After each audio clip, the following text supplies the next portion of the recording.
Hi guys, and welcome to a new episode of the MedScholars podcast. In today's episode, we will talk about the creation and the vision of the ETH medical degree program. We are also going to talk about the abolition of the Numerus Clausus, the EMS. As some of you can already guess, there's really only one man to talk to about those kind of questions, and I'm quite sure that he's the guest where all ETH medical students have been waiting for. Mr. Goldhahn, it's a pleasure to have you here. Thank you. Yeah, we are here in a really nice location. Would you maybe give our viewers some context where we are at the moment? This building has a long history, goes even back to a time where the new department has not been founded. And there were plans to establish a building to focus on human research. 2011, very first plans to establish such a building. And at that time, I had the chance to already include ideas about a patient side, where we could see patients, examine patients. I did not think about a medical curriculum at that time, but obviously there were very first ideas, how we could examine and treat patients at ETH in this building. Now, you can guess, it took a long time until this has been started. Building a new facility in Zurich is very time consuming, and 12 years later it was then opened. And in the meantime, a lot of stuff has happened. We have a new department, we have a new program, so everything comes together so that now also medical students are trained in this facility. Mm-hmm. Yeah, nice. That's really interesting. And as we all know, you are our study director of the medical program at the ETH. What does that mean exactly? In a nutshell, it's very easy. You're responsible for everything. But as you know, you can delegate responsibility. I have really a fantastic team helping me to run the medical curriculum. As a study director, finally you have to make decisions. You have to explain what you're doing. You are responsible for the money, the finances. So this is mainly the job of the study director. It's a bit different to medical universities where you have faculties. At ETH is a curriculum like anything other else, so that we have 3 different in the HEST, and so this is very focused on the medical curriculum. So did you initially plan this medical program from scratch? So are you kind of like the mastermind behind it all? I don't know whether I would go that far, but I was one of the people who really started this from scratch. It also has almost 10 years history when in 2015 the Swiss government started a program to increase capacities for medical students. ETH decided to move into this field for strategic reasons. There's a long track record in medicine at ETH. Even people like Konrad Röntgen studied here, and inventions like the MRI and others were coming out of ETH, but ETH was never officially involved in medicine. So the idea was, if you move into this with anything like a curriculum, then there would also be the entry into the medical landscape, let's put it this way. And so the idea was very simple. We have math, physics, and chemistry, so let's do the undergraduate at the bachelor, basically. And that was the starting point. And then the department was asked, whether they would like to take on this challenge, and I was part of this initial group. There were a couple of professors discussing this with the ETH school board, and I was fascinated and say, that's, as the Americans call it, a once-in-your-life chance. So, imagine you have the chance to do everything you want completely different. Everything what you hate in your study, you can do different. That would be the challenge, and it was a fascination that I applied as project leader for this project, basically. So I started as the project leader. Yes, that was the starting point. And how much planning went into this project in years or weeks, months? What would you say roundabout? So we had a very tough time schedule. Decision to do this was made in December 2015. And it was already clear that we would start in autumn semester 2017. So basically 1.5 years. On the other side, it's good if you work under time pressure, you become very efficient. Yeah. True. Question how much planning went into this is very interesting. I would phrase it the other way around. There's not a single piece where we did not think about. Wow. So we analyzed a lot of existing curricula and we're always thinking, what's the role of a certain course? What's the role of this module? What is, how could you do this maybe in a better way? Or how could you do it more focused? Yeah. And in traditional curricula, a lot of stuff has grown historically over time. And often you ask, why is it there? What's the specific role? And people don't question existing curricula. So it's very hard to get rid of something which has been there for a long time. So one of our big advantages was we didn't have any history. Mm-hmm. Yeah? So we could really rethink and say, what's the purpose of a certain thing? So we could either include things for a specific reason or exclude for a specific reason. So to give an example, you don't have a practice in chemistry. Typically you would have this in a classic medical curriculum would have it, but as a doctor you never start pipetting in your daily life. It's a kind of nice to have. The same goes for biology. So we repurpose biology in a more modern one, more specific for medicine. So you don't have to press any plants anymore, which I had to do. So you go more molecular, more genetic.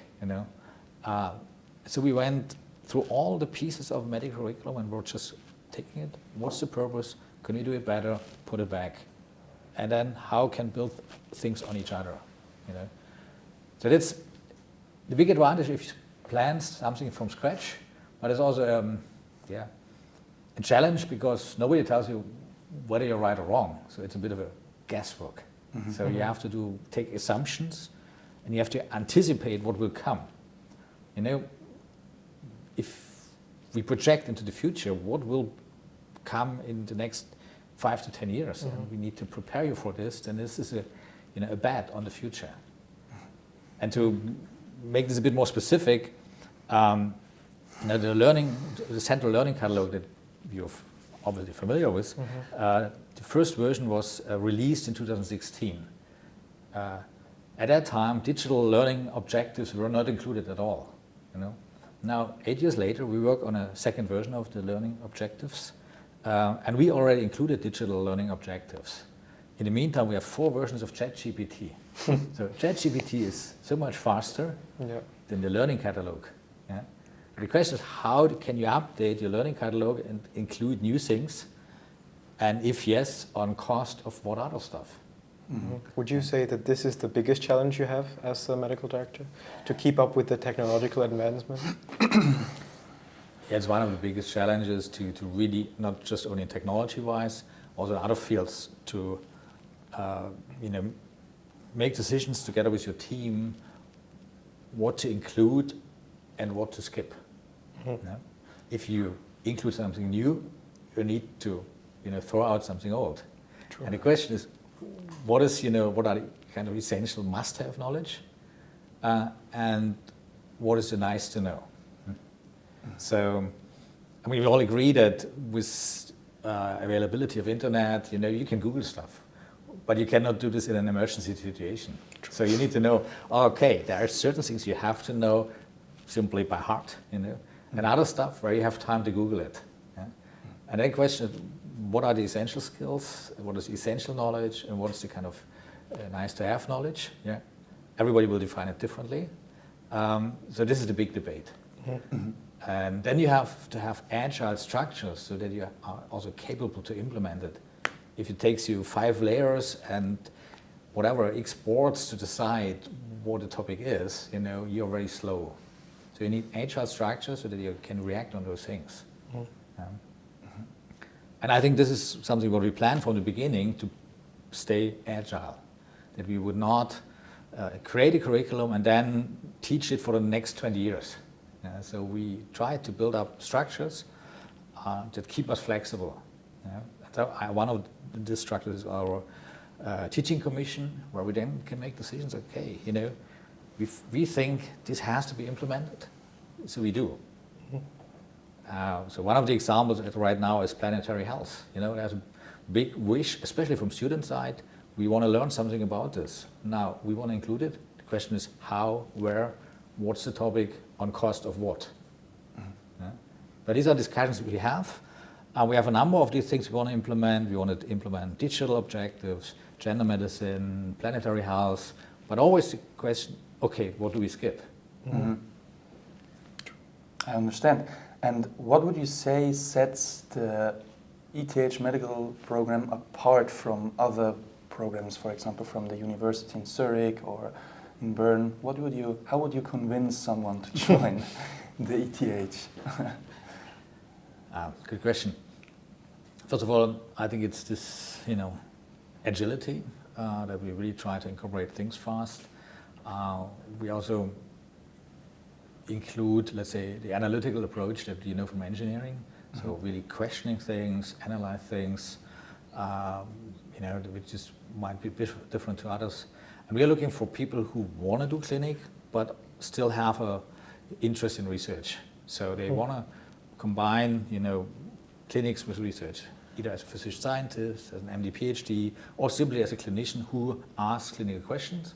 And we want to provide the tools that this person can answer them by themselves. I think this is a unique selling point compared to some other universities, and we see it with the people who apply for a place at ETH, but also now with all the finishers. We already surveyed them, and then we see a significantly higher proportion of people coming back asking for research projects. They all want to do medicine, they want to do clinic, but on top they are interested in doing some research together. But that's, I think, a unique profile. And you said earlier that you can implement your vision as the medical director. That is the power that you have, and that you can change stuff that you don't like. Were you able to do that? And if you are going to still change some stuff, how will it look like in 10 years, like when we're gone? First, answer to the first question, yes. I think we could really do a lot of things we want to do. There were no constraints apart from, let's say, organizational or financial constraints, but we were very close to our initial goal. And I would be happy if I can state the same in 10 years from now and say, oh yeah, we have just changed a new topic, we included something new, and we just did another revision of the curriculum, you know, to just state as agile. So we discussed in the team that we more or less want to have on each of the modules a kind of a, you know, sticker valid until, you know, so that on a regular basis we really check every module. Anatomy, of course, has a slower course, you know. True. Maybe some other organ systems have a kind of medium-term course. And then you have fast-changing subjects like digital medicine, or planetary health, where I implement new findings, you know. And we want to keep the time short from the new findings until they get implemented. The fundamental challenge that we have for medicine, they say it a bit provocative, in some modules we teach outdated knowledge because the time from the finding through studies into a textbook is too long, you know, and the time where we teach it is already outdated and you have the new findings. You can see this in genetics, you can see this in digital medicine, you can see this in some computational medicine, you know. So we need these agile structures to implement fast. On the other side, we also need to correct because we don't know whether or not this will work out. Yeah? In some cases, we might go back and say, look, this was just a fashion, but nothing left. Yeah? So you always need to kind of fine-tune and say, is this still valid? You know? And back to your question, I would be happy in 10 years from now if I can still make the statement. And say, and if people come back and say, look, this was a good preparation for my job, basically. Yeah? Because this is what matters at the end. If you're well prepared to run your job at a later stage. If you say, hey, this was rubbish what I learned, okay, then I have to change stuff. And what's your favorite part of the current curriculum? What would you say are you the most proud of? I very much like the interactive things where you're active basically. So like generating a study protocol and defending it, or in the professional patient pathway, presenting a patient these things. Because I think it's another of our philosophies. In traditional curricula, we make students far too passive. We just present the knowledge, and they have to all suck it up and then finally give it back in the exam. I think students are much better in creating new things, but we have to empower them. Say, look, this is your case, deal with it. Come back, present it.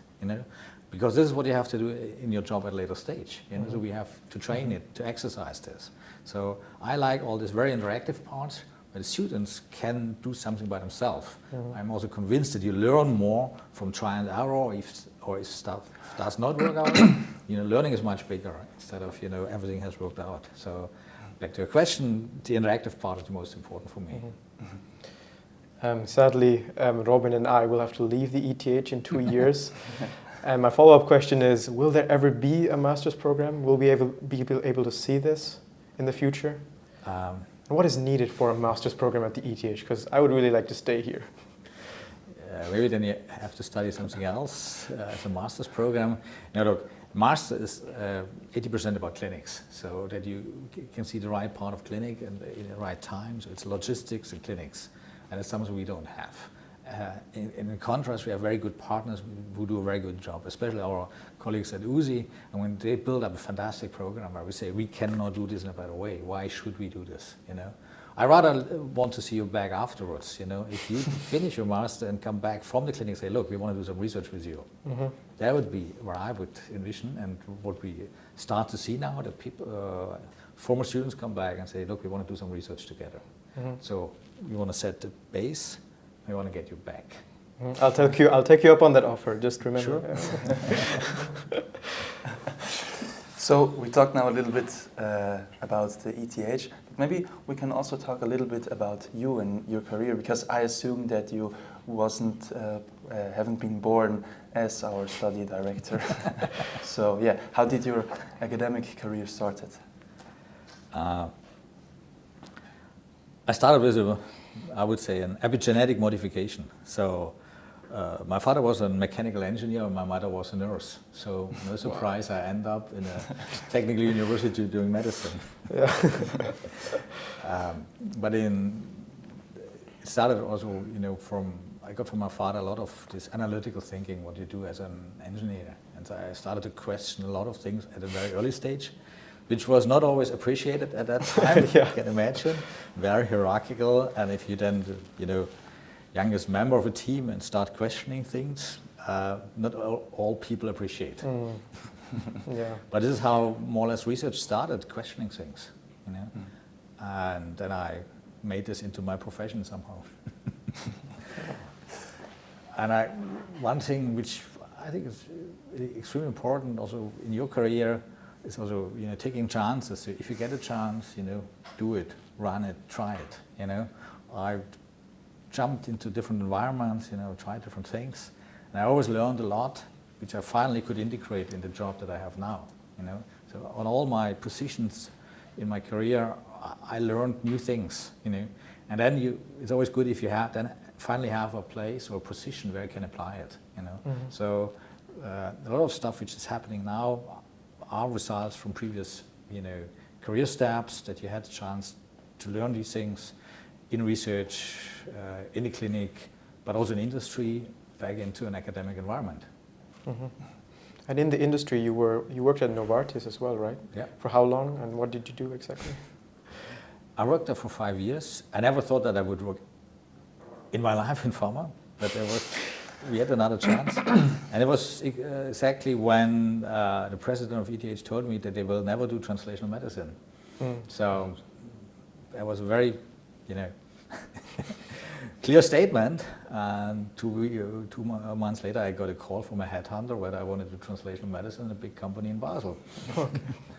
Okay, so what do you do? On one institution it's gone, so you go to the other one. I had no idea about industry, But it was a great time because you can learn another culture. It's very professional.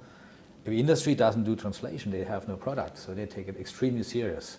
So I basically learned 5 years new stuff. When I came back for the medical curriculum, basically, I tried to bring stuff back and say, look, how can we do translation at a university? Yeah, and in the meantime, lucky enough, the political landscape has changed. So one of the key figures in the annual report is the number of spin-offs per year. So politicians want to know what do they get back for the investment they make. So this is taxpayers' money. So what comes back from taxpayers' money? And now the situation is completely different. That the ETH supports entrepreneurship. They want you to found spin-offs, and we are trying to help spin-offs, especially in the area of life science, to say how can we help them to make their way. So when I came back, situation has changed. 2018, we founded the Institute for Translational Medicine, and then you see, sometimes you need the right timing. The rest is history. Famous words. Yeah. Yes, but if you have to describe yourself, in your eyes, what are you, a teacher, a leader, or a researcher? Depends on which day you ask me, and before or after the meeting. I would say I always like teaching. I always like to, help training a new generation. So that's probably one of the very important things. I like researching, but I'm not a classic researcher. So like some of my colleagues are. So I like doing research at the interface between different disciplines. So how can we move things forward, let's say from a preclinical phase into clinical phase, or how can we take things from the lab to the bed? So I'm not a basic scientist, so try to move things along the line, So that's what I'm doing in research. And then of course you need to be a leader because you have a team to work with. So this is whether I like it or not, I try to do as good as possible. If I'm a good leader, you have to ask my team. But it's something, you need to basically take on as in your role. Yeah? So it gives you also a bit of the ranking, so the teacher, the researcher, the leader. Okay, nice. And now what's hit the media in the last couple of months is the Numerus Clausus, the EMS test that is going to be removed. Just a vague question regarding this. What is your opinion? Did they do the right decision? First of all, the exact text of the motion says they want to have a competency-based test, not to get rid of the test. So that's a big difference. The test is there, at least in the German-speaking part, for capacity reasons. We all know it does not say whether you will become a good doctor or not. There's no correlation. But to a certain extent, it has a prognostic value whether you survive the curriculum or not. This is something what we know. And in the very first week in Baden, we have 104 places in the lecture room.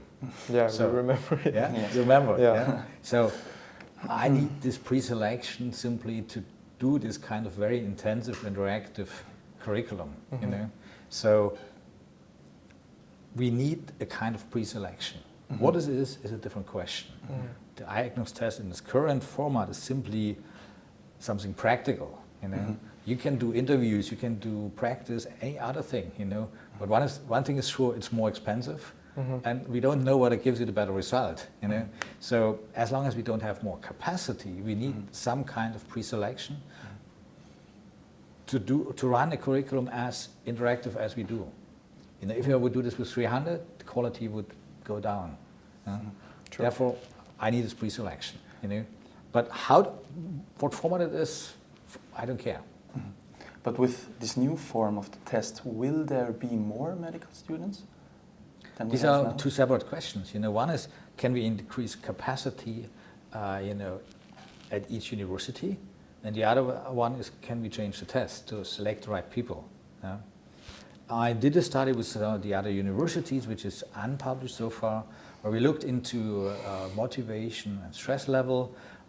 That one of the complains is that we select the wrong ones. How these are only highly, people who are good at learning things but are not motivated and things like this. Mm-hmm. This is rubbish. We know that the selected people are as motivated as the others. We compare it with our French partners. Mm-hmm. However, what we see in the French part is that students are much more stressed because they get selected during the study. Mm-hmm. Yeah. So for me, it comes down to the question, do you want to have 1 day stress or 1 year stress? Yeah? True, yeah. Mm-hmm. This is basically where it comes down to. As long as we have not enough capacity. Yeah? Mm-hmm. It would be a different discussion if we would have more capacity. At the moment, it's simply a capacity problem, and just getting rid of the Eignungstest doesn't mean we have more doctors. Mm-hmm. Yeah. So in the coming years, will ETH always just have its 100 places, or is there going to be an increase in seats? And if so, you said quality over quantity, how will you ensure that quality stays intact? Good question. No, we want to also increase capacity, quantity, but we want to maintain quality. So finally it comes down to money. So if we want to increase, we need additional money. And that's what we're discussing right now, where we can raise the money to do this, because that's for us, it's a given one. If you want to increase capacity, we have to maintain the quality or even do it a little bit better, Mm-hmm. So that would be the hope. What is often heard is that the studies for medicine for a single student is very expensive over the course of 6 years. Just an estimate, I know that this is kind of a weird question, what would it be the amount that the Swiss government or that ETH invests in us as a students? That's also the reason that there is this test in the first place, right? Because it is an investment, kind of. Yeah, there's an intensive debate going on about this. What we take as a baseline are these rates which a canton has to pay for a student who studies in the other canton. It's called interkantonale Ausgleichssätze, and this is for us kind of the baseline rate we take to calculate, and this you can find on the net. So it's much less than discussed at the moment, but it's still a significant amount of money. It's also one of the reasons that this is preserved for people with a Swiss citizenship or Swiss citizens, and that we need to limit, the number of participants because it's expensive. Yeah, mm-hmm. But you see this with all the practice. To give you some numbers, I pay more than 100,000 for a 1 week course with actors as a patient. Costs 100,000. Yeah. Simply because of the amount of people involved, the training, so typically it's staff cost. Yeah? Mm-hmm. And we have the big advantage that we pay true costs to our partners. This is what it costs us, and we don't have to hire people, who would then be 20% with us. This is a challenge that some of the other universities have. We are in a bit better position. We also get a lot of central support we don't have to pay for. So this is why we are a bit leaner than other universities are, mm-hmm. But still have a significant amount of costs. Mm-hmm. So to be partner with the university for anatomy, as you know, the dissection course is offered by the Anatomy Institute, so we don't have to store our own cadavers, things like this. So this is all costly and contributes to the overall amount of costs. Yeah. But I think it's well spent money, and if you want to increase capacity, we need to make a calculation. What are the costs attached to it? True. Mm-hmm. It's a money game in the end. Finally. So we are slowly coming to an end of our conversation, but to round things up, we have prepared 3 last questions for you, and I'm really sure that the first one will be a really interesting one for every student that is in the first semester at the ETH at the moment, because my question for you is, on a scale of 1 to 10, how difficult would you rate the exams in winter if 10 is like the state exam? It's very difficult. What is the...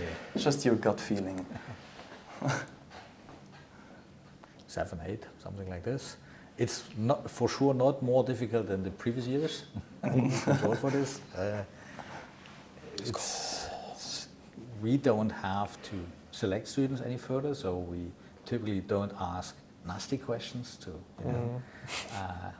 but we have to ensure that they have a solid knowledge so that they can talk to the other experts and that we can hand over them at a later stage to our partner universities. So it's kind of, we also have a bit of a quality assurance in, because we all want to get treated by good doctors, and they should know, for instance, some anatomy, movement system, neural system and stuff like this. So there's no way around that. You need to learn something. So learn your Anki's. And what would you consider to be the perfect ending to your career or your road here at ETH? So, So my personal goal would be to work in a think tank or something like that. A think tank? Yeah. What is a think tank? Get paid for thinking. Paid for thinking. I would also like that. Yeah, I would join as well, yes. Yeah. This is a real luxury thing, that people pay you that you think. And do you think this is going to happen at the end? I don't know. We hope so. We hope so, yeah. But you ask. And what's one piece of advice you wish someone had given to you at the beginning of your career? Stay open. It's simply, when you start studying, we all don't know how the future will look like.